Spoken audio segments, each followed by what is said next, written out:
তো শুভেচ্ছা দেখতে একটা 34 মিনিট বাঁচতিছে আর উনি আজান দিচ্ছে। এই আজানের উপর আমার কথা। এখন ছেলেটা চিন্তা করতেছে আমার মাদ্রাসায় থাকা হোক হোক না হোক না হোক, আমাকে যে পালিশমান করেছে মৌলবী, এই মৌলবীকে আগে শিক্ষা দিয়ে এখন মৌলবী সাহেব মক্তব থেকে বাড়িতে গিয়ে ঘুম পাড়তেছে, আর ওই ছেলেটা রাত যখন 2টা বাজে গড়িতে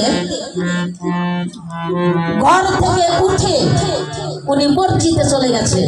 যেমন দেখেন কত সুন্দর আজান দিল, কই হলো শেখ সাদিয়ার কই বকরিল্লাদি। যখন ওই ছেলেটা মসজিদে গিয়ে আজান দিয়েছে, মৌলবী মানুষ, নামাজের সময় হয়ে গেছে, সবকিছু ফেলে রেখে এখন এই রাত 2টার সময় উনি আর দেখে নাই ঘড়িতে যে বাজে কয়টা। ওই ছেলেটা মসজিদে আজান দিয়ে, মানে মসজিদটা এমন ধরন এমন জায়গায়, এই ধার দিয়েও মৌলবীর বাড়িতে যাওয়া যাবে, এই সাইড দিয়েও মৌলবীর বাড়িতে যাওয়া যাবে। তো মৌলবী তো ডান দিক দিয়ে মসজিদে যায়, ছেলেটা 2টার সময় আজান দিয়ে বাম দিক দিয়ে গিয়ে মৌলবী ঘরের মধ্যে ঢুকছে। ইসলামের আইনে আবার আরকাম আহকাম কত ফরজ? 13 ফরজ নাকি? এই আরকাম 13 ফরজ ছেলেটা আদায় করে চলে গেছে। এখন মৌলবী সাহেব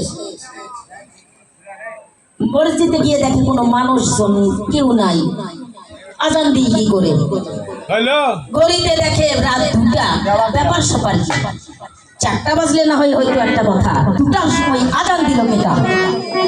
উনার মনের ভিতরে এমন একটি ধাক্কা, উনি মসজিদ থেকে বের হয়ে বাড়িতে যাচ্ছে।